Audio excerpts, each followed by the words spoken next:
My brother Marcus has always been the family success story. The golden child. The one who could do no wrong. I'm Elena. The disappointment. The one who never lived up to her potential. Marcus graduated from Stanford Business School in 2015. Dad threw him a party with 200 guests.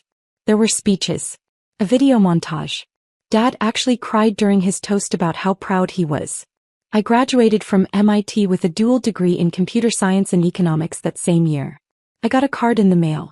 It said, "Congratulations. Love, Mom and Dad." That should have told me everything I needed to know about how the next decade would go. Marcus started a consulting firm in Denver called Apex Strategic Solutions in 2016.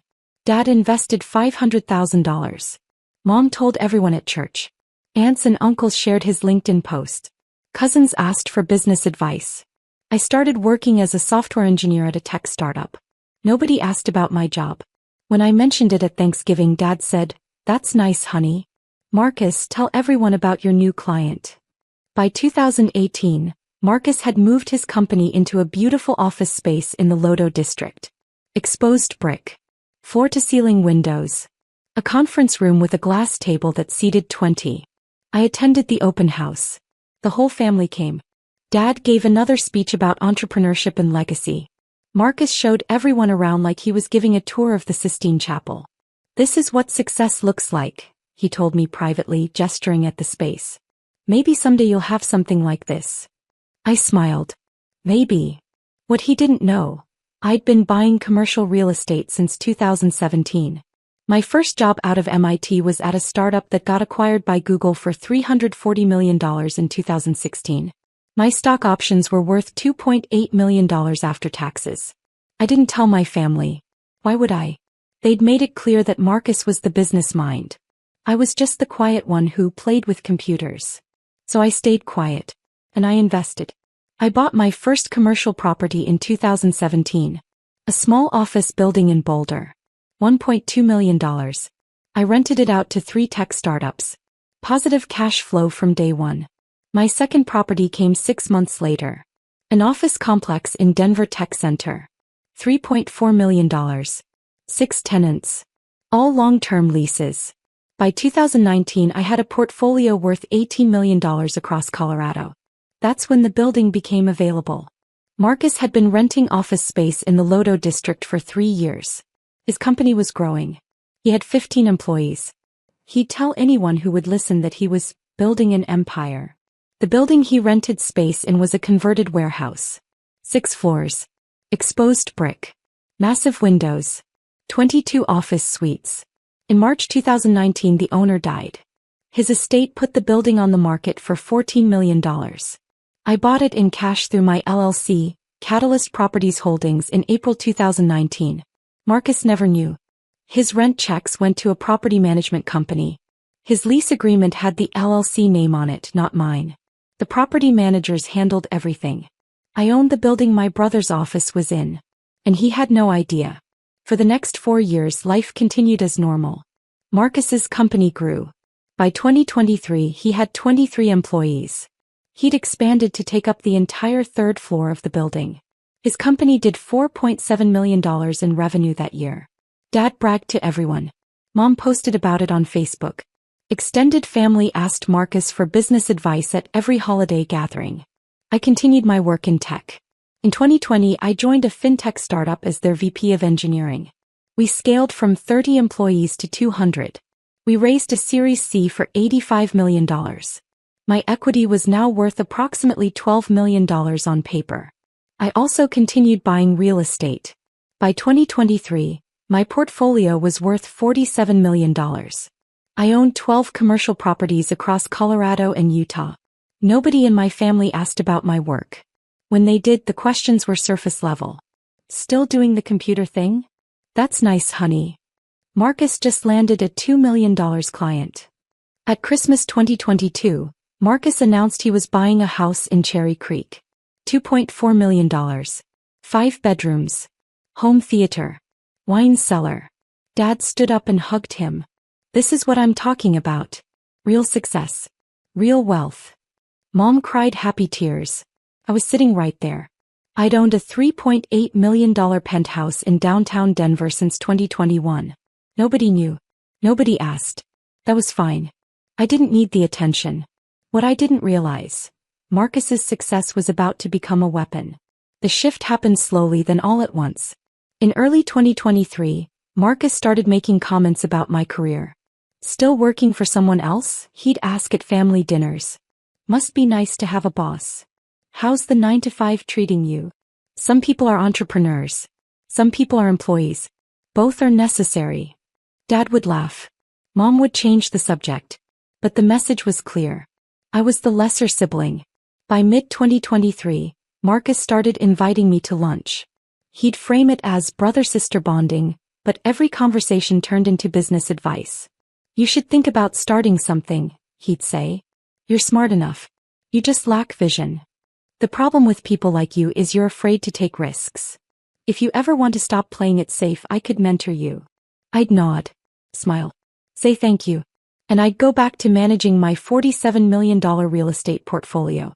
Then came Thanksgiving 2023. The whole family gathered at Mom and Dad's house. 30 people. Turkey. Football. The usual chaos. Marcus stood up after dinner and made an announcement. I wanted everyone to hear this together, he said. Apex Strategic Solutions is expanding. We're opening a second office in Boulder. We're projecting $8 million in revenue for 2024. Applause. Congratulations. Dad shook his hand. Then Marcus looked at me. Elena, I know you've been struggling to find your path, he said in front of everyone. If you ever want to learn how business really works, I'd be happy to bring you on. Entry-level position. You could learn from the ground up. The room went quiet.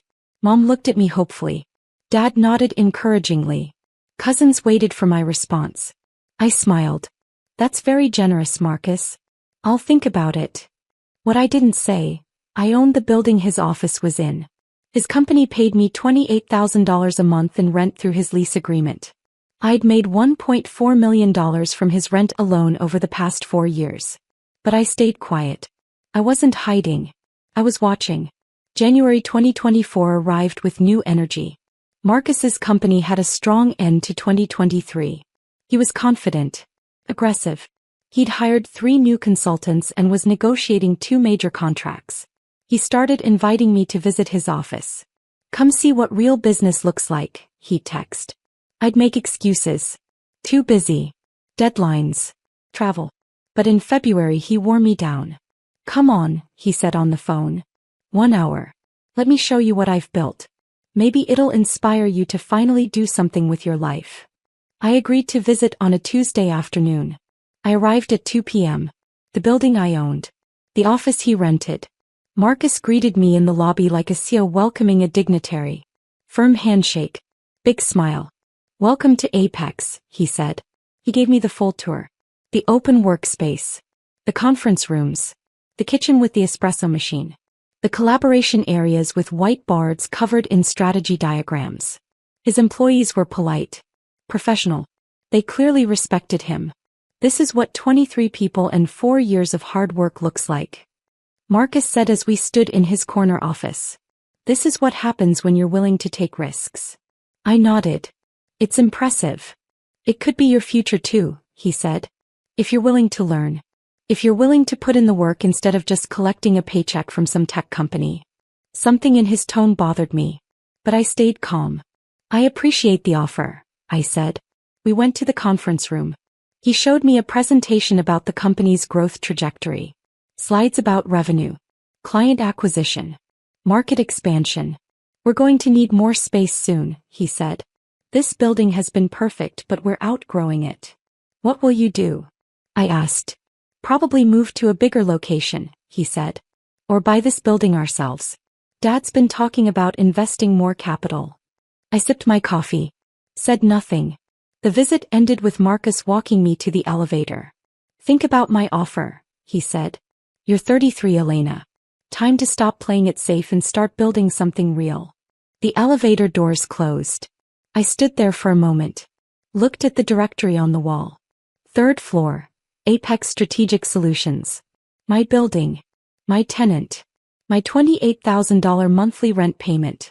I walked out to my car and drove home. That night Marcus texted, "Good seeing you today. Offer stands. Let me know." I didn't respond. March arrived with chaos. Marcus's company landed a huge contract. $3.2 million over 2 years with a healthcare conglomerate. It was the biggest deal in Apex's history.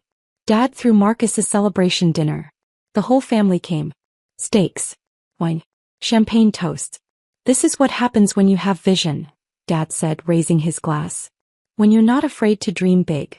Everyone cheered. I sat at the end of the table, quiet, smiling politely. After dinner Marcus pulled me aside.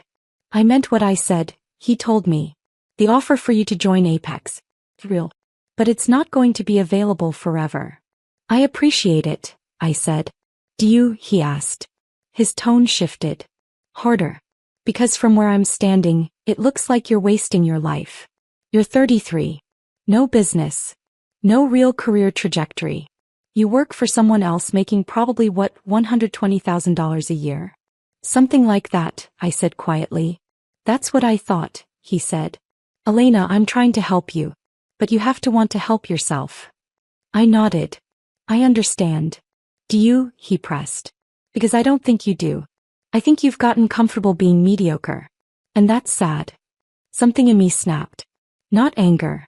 Just clarity. I looked at my brother. Really looked at him. "Marcus," I said calmly, "I'm fine. But thank you for your concern." He shook his head. "You're not fine. But okay. Keep telling yourself that." The dinner ended. I drove home. That night I made a decision. I wasn't going to tell my family about my success.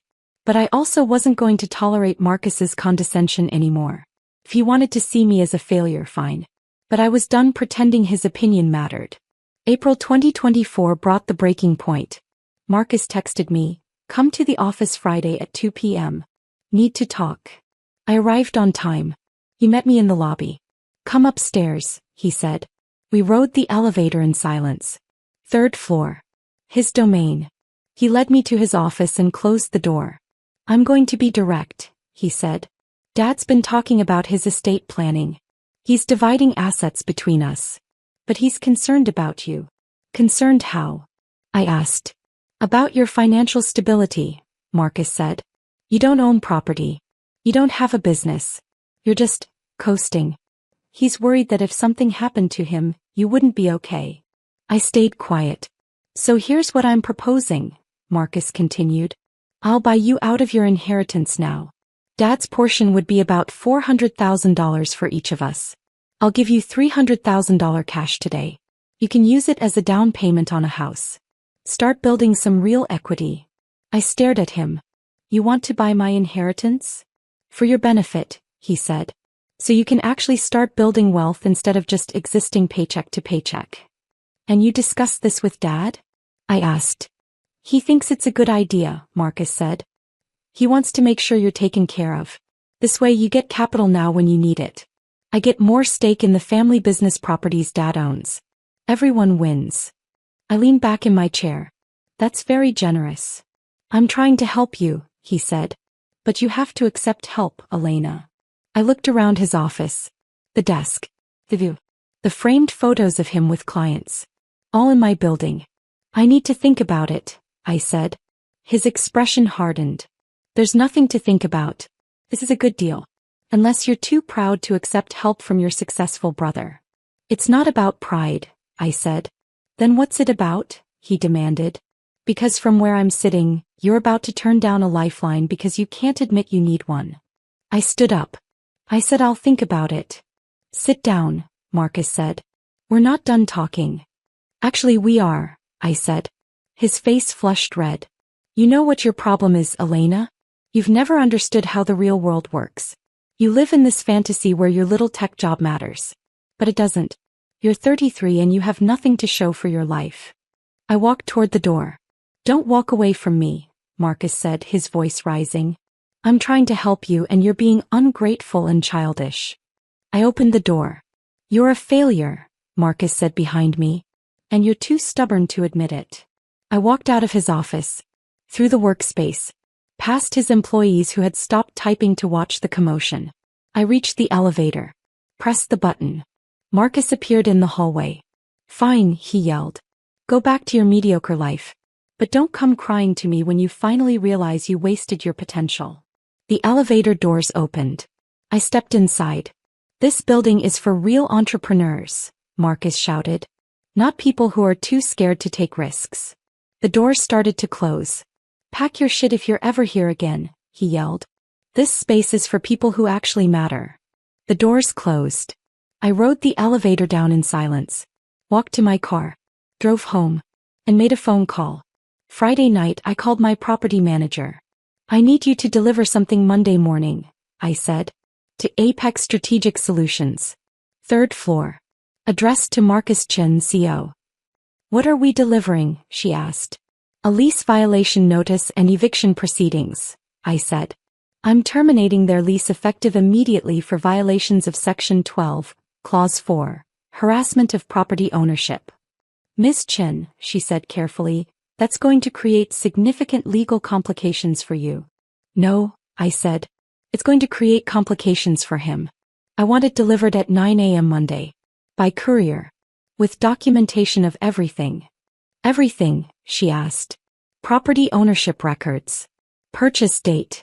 LC documentation. Is 4 years of rent payments. All of it. There was a pause. Are you sure? Very sure, I said. It's time my brother learned who owns the building he's been working in. Understood, she said. I'll prepare everything. I hung up. Saturday and Sunday passed slowly. I didn't hear from Marcus. Didn't hear from family. I spent the weekend reviewing documentation, making sure every detail was perfect. Monday morning arrived. I woke up at 6 a.m., made coffee, sat on my balcony overlooking downtown Denver. At 8:45 a.m. my phone rang. Property manager. The courier is on his way, she said. He'll be there at 9 a.m. exactly. Thank you, I said. I waited. At 9:47 a.m., my phone started ringing. Marcus. I let it go to voicemail. He called again. And again. At 10:03 a.m. a text arrived. Call me now. Another text. What the fuck did you do? Another. This is a joke, right? This has to be a mistake. I didn't respond. At 10:17 a.m. Dad called. I answered. Elena, Dad said. His voice was tight. Marcus just called me. He's saying you own his building? That you sent him an eviction notice. That's correct, I said calmly. What are you talking about? Dad demanded. How could you own that building? I bought it in April 2019, I said. For $14 million. In cash. Through my LLC, Catalyst Properties Holdings. Silence. That's not possible, Dad said. You don't have $14 million. I had $18 million in 2019, I said. My current portfolio is worth about $47 million. The building Marcus rents from is one of 12 commercial properties I own. More silence. You're lying, Dad said. I'm not, I said. Marcus has been paying me $28,000 a month in rent for the past 4 years. I've made $1.4 million from his company alone. Why would you do this? Dad asked. Why would you hide this from us? I didn't hide it, I said. Nobody ever asked. Don't give me that, Dad snapped. You deliberately kept this from the family. Did I asked. Or did everyone just assume Marcus was the only successful one? Did anyone ever ask about my career? My finances? My life? Dad didn't answer. Friday afternoon, I continued, Marcus told me I was a failure. He said this building was for real entrepreneurs. He told me to pack my shit. So I'm granting his wish. He has 30 days to vacate the premises. Elena, Dad said, his voice changing. Softer. Let's talk about this. Don't make rash decisions. It's not rash, I said. It's been 4 years overdue. You can't kick your brother out, Dad said. His whole business is there. His employees. His clients. He should have thought about that before he decided I didn't matter, I said. Elena, please, Dad said. Let's have a family meeting. We can work this out. There's nothing to work out, I said. Marcus violated his lease agreement. He has 30 days. The property management company will handle everything from here. I hung up. The next 72 hours were chaos. Monday afternoon, 23 calls from Marcus. 17 from Dad. 8 from Mom. 12 from extended family members who'd somehow heard. I didn't answer any of them. Tuesday morning, Marcus showed up at my building. Security called me. "There's a Marcus Chin here demanding to see you," the security guard said. "Tell him I'm not available," I said. "He's very insistent," the guard said. "He says he's your brother. Tell him to contact my property management company for all matters related to his lease," I said. Marcus left. Tuesday afternoon, a lawyer called. Marcus had hired an attorney. "Miss Chin," the lawyer said, "I represent Apex Strategic Solutions. We'd like to discuss the lease termination. All communications should go through my property management company and my attorney," I said. I gave him both numbers and hung up. Tuesday evening, Mom showed up at my penthouse. I let her in. "Elena," she said, crying. "What are you doing? Why are you trying to destroy your brother?" "I'm not destroying him," I said calmly. "I'm enforcing a lease agreement he violated." "He didn't violate anything," Mom said. "He just spoke honestly to you." "He told me to pack my shit," I said. "He called me a failure.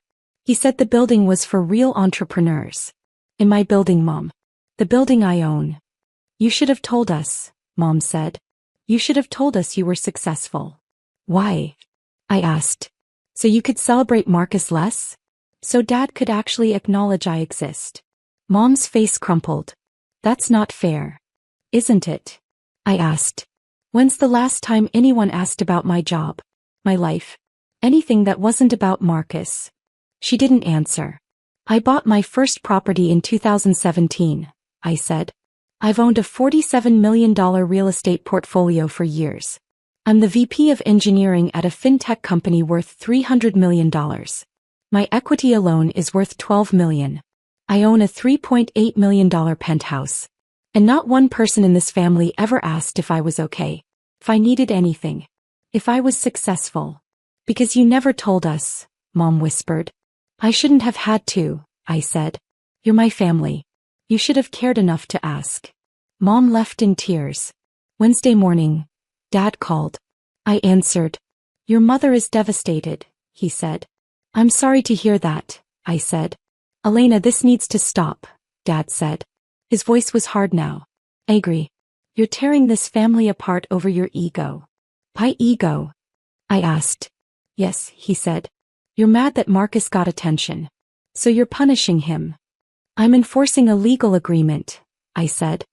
"Nothing more." "We need to talk," Dad said. "As a family. Saturday.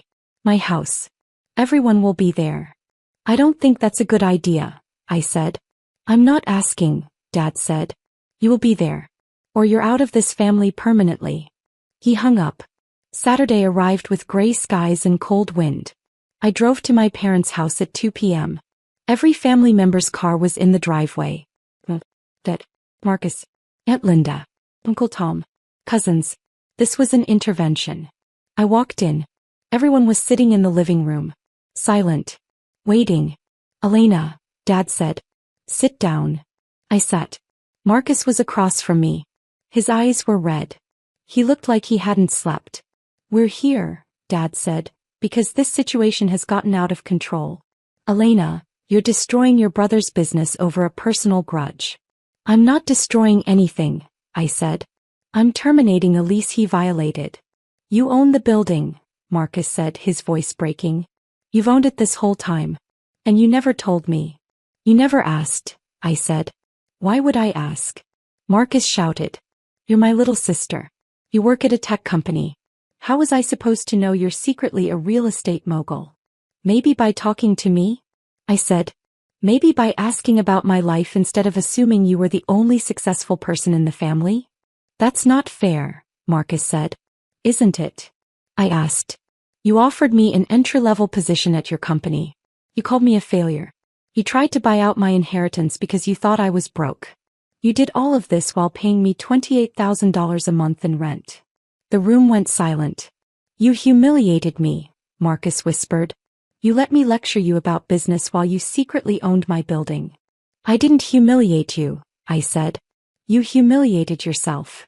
Elena, Mom said, you have to understand how this looks. You hid your success. You let us think you were struggling. And now you're using it as a weapon. I never hid anything, I said.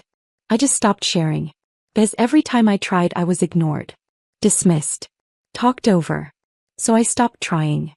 That's a lie, Dad said. Is it? I asked. Dad, when did you last ask about my job? He didn't answer.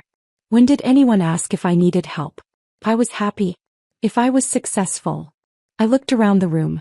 When did any of you see me as anything other than Marcus's disappointing little sister? We love you, Mom said. Do you? I asked. Because it's felt like conditional love for the past decade. Love if I celebrated Marcus. Love if I stayed quiet. Love if I accepted being less.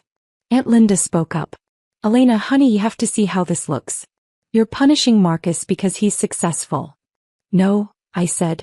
I'm protecting myself from someone who spent years treating me like I was worthless. And that person happens to be my brother. Marcus stood up. I'm sorry, okay? I'm sorry I didn't know. I'm sorry I said those things. But you can't destroy my business over this. I'm not destroying your business, I said. I'm giving you 30 days to find new office space. The same courtesy I'd give any tenant who violated their lease. This is different, Marcus said. I'm your brother. Exactly, I said. You're my brother. And you treated me worse than I'd treat a stranger. Elena, Dad said, standing up. Here's what's going to happen. You're going to withdraw the eviction notice. You're going to extend Marcus's lease. And we're going to move forward as a family. No, I said. Excuse me. Dad said. No, I repeated. I'm not withdrawing anything. Marcus has 30 days. Then you're not welcome in this family anymore, Dad said. I stood up. I stopped being welcome years ago. I just didn't realize it. I walked toward the door. Elena, Mom called. Please don't do this. I turned back. I'm not doing anything, Mom. I'm just done pretending that being invisible was the same as being loved. I left. The next 2 weeks were silent. No calls. No texts. No contact. Marcus's attorney negotiated an extension. I agreed to 60 days instead of 30. Not as a favor. As a business decision. My property management company found 3 new potential tenants for the 3rd floor. All with better credit. Higher rent. Longer lease terms. Marcus's company began the process of moving. I heard through mutual business contacts that he'd found space in a different building. Smaller. More expensive. But available. I continued my life. My job. My investments. My routine. On a Tuesday morning 3 weeks after the family meeting, I received an email. From Marcus. Subject line, I need to talk to you. I deleted it without reading. An hour later, another email, please. I opened it. Elena. I've spent 3 weeks thinking about what happened. About what I said. About how I treated you. You were right. I didn't ask about your life. I didn't see you. I assumed I was the only one who mattered. And I'm sorry. I don't expect you to forgive me. I don't expect you to change your mind about the lease. I just need you to know that I understand now. You weren't hiding. I was just too arrogant to look. Marcus. I read it twice. Then I closed my laptop and went to a meeting. October 2024 arrived with golden leaves and cold mornings. Marcus's company had moved into their new space. Smaller. 3rd floor of a different building. Higher rent. I heard through the family grapevine that his business was struggling. The move had been expensive. He'd lost 2 clients during the transition. Revenue was down. I didn't reach out. My portfolio hit $52 million. I promoted 2 senior engineers at my company. I bought another property in Salt Lake City. Life continued. On a Friday afternoon my phone rang. Unknown number. I answered. Elena. A woman's voice. Familiar. Yes. It's Rebecca. Marcus's wife. I hadn't spoken to Rebecca since the family meeting. Hi, I said cautiously.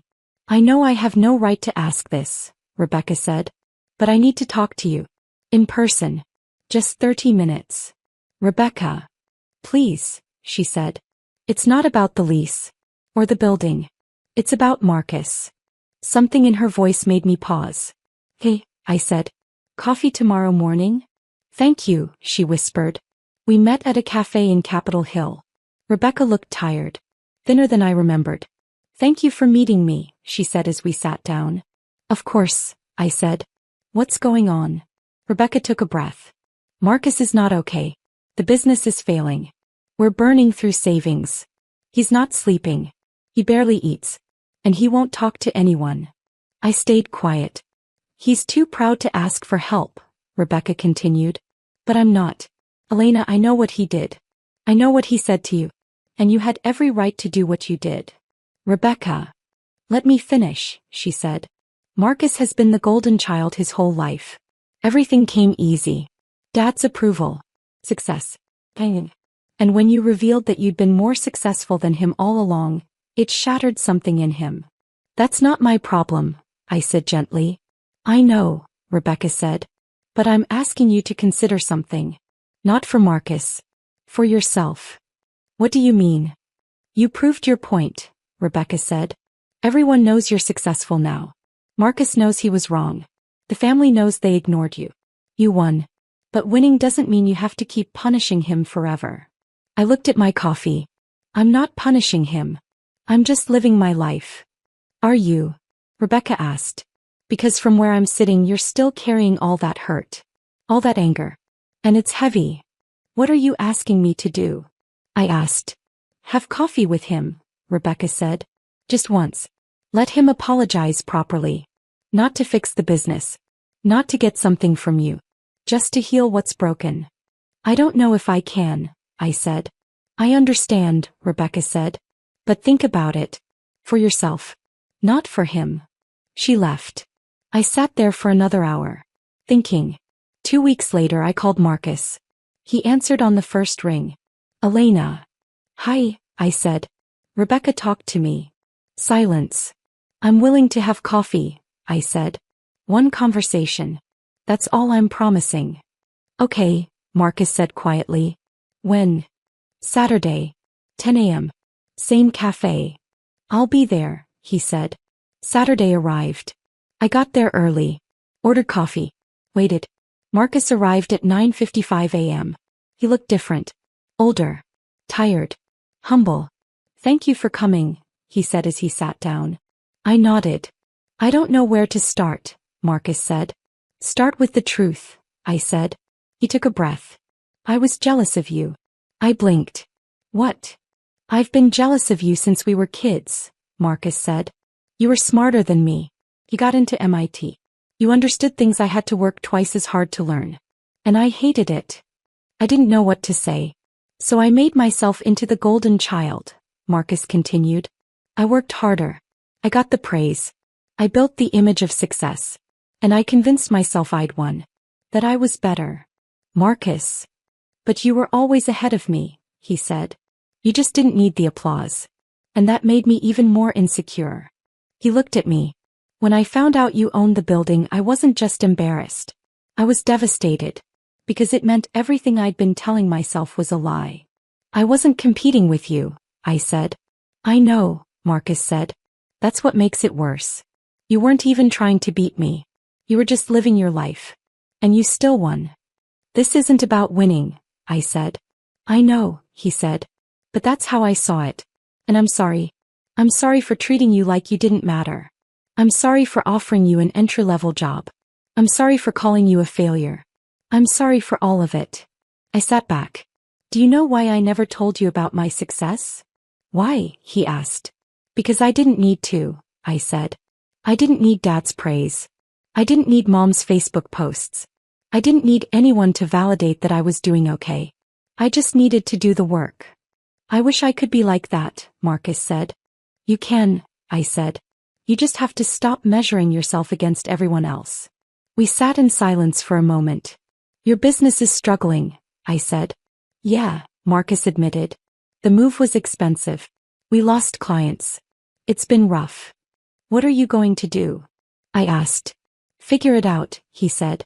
Like I should have been doing all along instead of performing for Dad. I nodded. Good.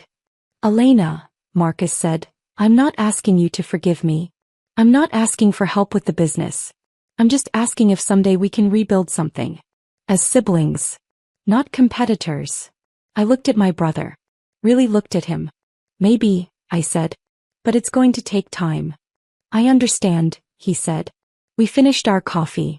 Talked about small things. Weather. Rebecca's new job. Nothing important. When we left, Marcus hugged me.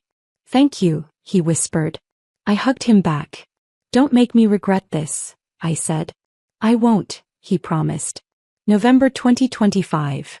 Marcus's company survived. Barely. He downsized to 12 employees. Focused on 3 core clients. Stopped chasing the appearance of success and started building something sustainable. Dad and I still haven't spoken much. Mom tries. I let her. The extended family gossips. I don't care anymore. My portfolio hit $61 million. I got promoted to Chief Technology Officer at my company. We're preparing for an IPO. Marcus and I have coffee once a month. We talk about business, life, mistakes we've made. He's different now. Humbler. More honest. Last week he asked for my advice on a real estate investment. I gave it. Not because I forgave him, but because I'm ready to stop carrying the weight of what happened. Rebecca was right. Winning isn't about punishment. It's about freedom. And I'm finally free.